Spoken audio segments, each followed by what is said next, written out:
El legado de un hombre es un reflejo de su vida. Es la huella que deja atrás, los recuerdos y valores que son recordados y apreciados por quienes lo conocieron. Es una representación del impacto que tuvo en el mundo y la impresión duradera que dejó. Para muchos, el legado de una persona se ve a través de sus logros, ya sea una carrera exitosa, invenciones o premios. Los logros a menudo definen el sentido de nuestro legado. Otras veces el legado de un hombre se ve en las relaciones que fomentó y en las personas a las que se acercó. Su amabilidad, compasión y empatía se pueden recordar mucho después de que se haya ido.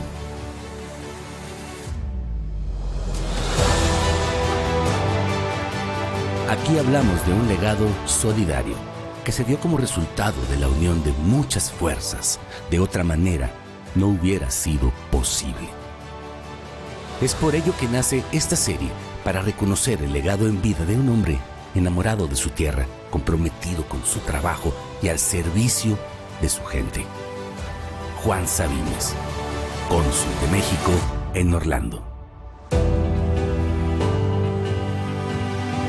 Compartimos en este capítulo el testimonio expresado en la charla con el comunicador Oscar Pineda, el Capi, el pasado 15 de diciembre en la emisora de radio La Mejor, en la ciudad de Orlando, Florida. Acompáñanos.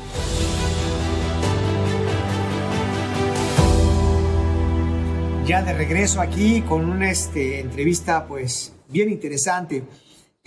Generación histórica de empleos en tu gobierno. En el 2012, 214,384. Reducción de pobreza en 2005, 35.6%. 2010, 32.8%, una cifra significativa. 256,000 personas salieron de la pobreza. Como decíamos, Capi, se dice fácil, no sé qué rápido se dice, pero tú imagínate la cantidad de vidas que se transformaron, que vivir sin acceso a la salud, sin acceso a la educación, sin acceso al ingreso, a esas personas tuvieron ese acceso.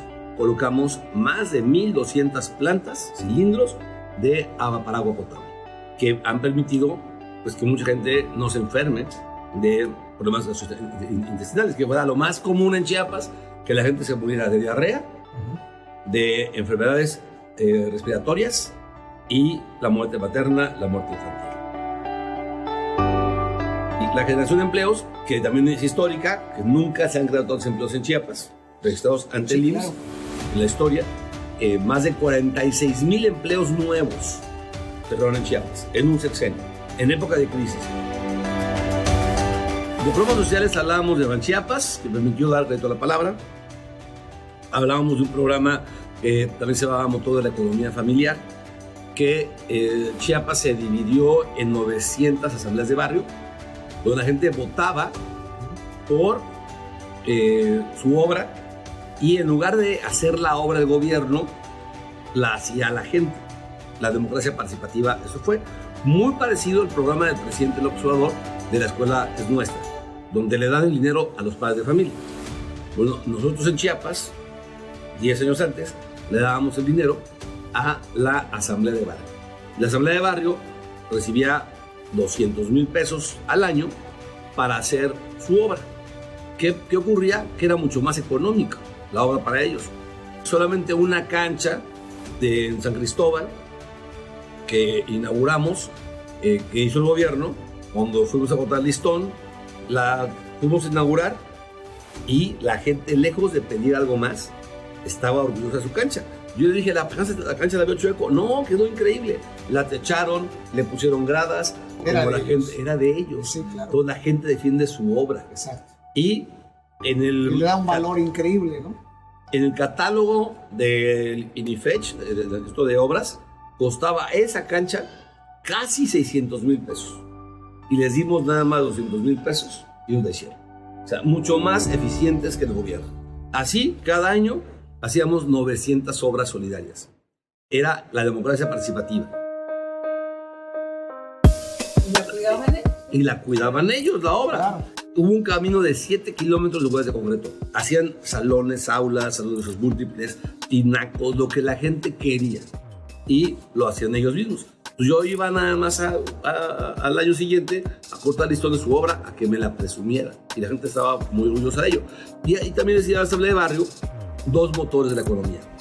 El motor de la economía era para reactivar la economía de los municipios, de la gente, era darles 2 o 3 micronegocios por cada asamblea. O sea, hablábamos de alrededor de 3,000 negocios al año. Todos esos negocios, el motor de la economía, se echaban a andar. Y obviamente pagaban impuestos, generaban derrama económica, se cerraba el círculo con ello. Y en lugar de que se hiciera la economía más corta, había mucha inversión en la gente. Entonces la gente tenía circulante. Y el circulante principal, bueno, al lado había otro programa que se llama Comerciante Cumplidor, que era el comerciante ambulante, que no pagaba impuestos, que todo el mundo denostaba, a darles un carrito de paletas, un carrito de esquites, un carrito de pozol, un carrito de hot dogs, para que la gente pudiera trabajar en la calle y dejar de decirle ambulante irregular a comerciante cumplidor. Esos fueron los 3 programas: el Banchiapas, motor de la economía, comerciante cumplidor, y la derrama económica, marca Chiapas, por supuesto, la atracción de inversiones, y un programa que era emblemático, que era el programa Amanecer. El programa Amanecer se trataba de darle a las personas mayores de 64 años, darles 500 pesos al mes, y acabamos en 550. ¿Por qué? Porque la ONU decía en esa época que la pobreza extrema es la que recibe menos de $1.25 al día. De $1.25 al día. Esa es la pobreza extrema. O sea, imagínate ganar $1.25 al día. No es nada. Sin embargo, pues, ni eso recibían. Entonces entregábamos, a diferencia de otros programas que fomentaban el ahorro, nosotros fomentábamos el gasto. Porque una persona con un billete en efectivo de 500 pesos no lo va a depositar al banco. Va y lo gasta. Y más en Chiapas, que el campesino no se jubila. O sea, la gente del campo trabaja toda su vida y llega a los 65 años y pues no te jubilas. No hay pensión para ellos. O ya se puede, o ya te puedes autoemplear. En esa época no había programas así del IMSS. Esos los crea el presidente López Obrador y los fortalece tremendamente Zoe Robledo. Sin embargo, en esa época no existían los programas para hacer autoempleo, para ser trabajador independiente. Ahí, en ese entonces, pues la gente trabajaba en el campo hasta que se agotaban sus fuerzas. Por lo tanto, se justificaba tremendamente tener un programa para adultos mayores estatal, donde se repartían en total, ¿cuánto era al año de recursos? Más de 1.500 millones de pesos de derrama económica en efectivo. Que eran 229,000 adultos mayores cada mes. 229,000 adultos mayores que recibían 500 pesos. Todo ese dinero se gastaba en las cabeceras municipales. Todo ese dinero, inmediatamente la gente iba a la farmacia a comprar sus medicamentos o a la cantina a echarse una cerveza. No había límite. Lo que decían es que eran los días que más se vendían juguetes, artículos para bebés, porque el abuelo iba a comprarle cosas para sus hijos. El abuelo iba a comprar a sus nietos y no sentía una carga en el hogar, que lamentablemente la gente mayor no quiere causarle gastos a sus hijos, a pesar de que le den todo, y aunque le duele la rodilla, le duele la espalda, no se queja, porque no quiere ser una carga para la familia. Entonces, al darles dinero en efectivo, era darles dignidad y una derrama económica, un circulante que reactivó la economía en Chiapas. ¿Por qué no nos apoyaron? ¿Por qué no siguió ese programa? Este programa me generó motor de la economía, comerciante cumplidor, marca Chiapas, atracción de inversiones y el Amanecer generaron una derrama económica importantísima que logró reducir pobreza extrema, logró que hubiera circulante, logró también reactivar la economía.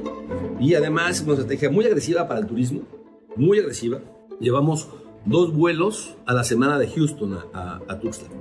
Hicimos la primera carrera nocturna de NASCAR, el fútbol, los shows que había, el aeropuerto que hizo el gobierno anterior, pero también lo mejoramos. Con todas esas razones llegó el turismo a Chiapas y llegamos a ser el gran atractivo del turismo en México, porque llegamos a ser el número 1 en turismo de aventura. Y la gente llegó al turismo. Después, ¿qué pasó? Suspendieron el vuelo, quitaron la fianza, dejó de volar Continental y dejó de llegar el turismo americano. Todo eso parecía como si fueran cuestiones dispersas, pero todo tenía un solo objetivo: generar empleo, hacer crecer el Estado y erradicar pobreza. Y lo logramos tremendamente. Eso es la gran satisfacción. Como programas sociales, como programas de inversiones, el tener la conciencia tranquila de haber sacado a 236,000 personas de pobreza extrema, me doy por bien servido. O sea, fue muy satisfactorio. Y qué bueno que mencionas todo esto, porque es importante, ¿no? Que esta entrevista que nos das, que se conoce, que mucha gente la va a ver, que va a estar circulando y demás. Qué bueno que lo mencionas, porque los haters, las personas que no les caes bien, o las que no les gustaba cómo están haciendo las cosas, le hacen pensar al pueblo, a la gente que te diriges, la gente que te llevó, la gente que te eligió, le hacen pensar que te metiste todo ese dinero, que exactamente, que no caben las bolsas, ¿no? Y que te lo llevaste. Afortunadamente, para estar en Estados Unidos pasas por todas las básculas, ¿no? Te pasan por todas las básculas, había así por haber. Y a mí me han auditado como nadie en la historia de mi gobierno, auditaron tremendamente. Hubo una persecución de parte de Manuel Velasco a mi gobierno, persiguieron, detuvieron gente de forma injusta, arbitraria, hicieron una denuncia contra más de 200 funcionarios, todas las ganamos, todas. Así que fue una persecución política, sí la vivimos, nunca lo había dicho, pero pues sí ocurrió. Y sin embargo, nadie tocó la casa, sino porque no había elementos. En mi caso, pues obviamente me han revisado, me han investigado, me han denunciado, todo lo que tú quieras, cara. Todo lo que puede perseguir a una persona lo hicieron. Y gracias a Dios, pues no, nunca fui así. Yo nunca me llevé nada de Chiapas, nunca me robé un peso de Chiapas, ni de ninguna parte. No es mi estilo, no es mi razón de ser, y por eso estoy acá. Sabines, te pregunto, ¿duermes tranquilo? Siempre, eso sí.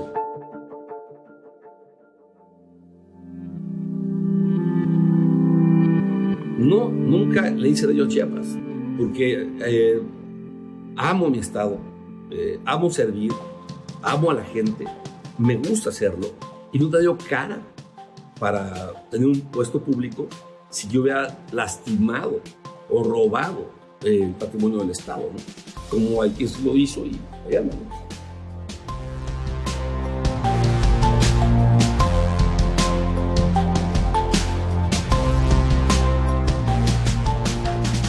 Bueno, pues le agradecemos a Juan Sabines Guerrero, el invitado del día de hoy, en esta gran entrevista, que nuevamente te damos las gracias, de grandes problemas, grandes soluciones, y te invitamos a que dejes tus comentarios en este video.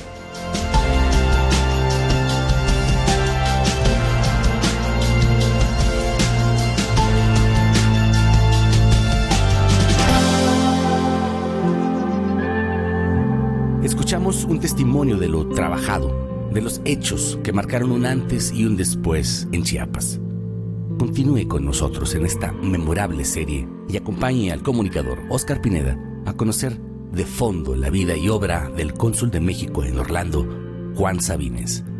Es momento de dejar las cosas claras.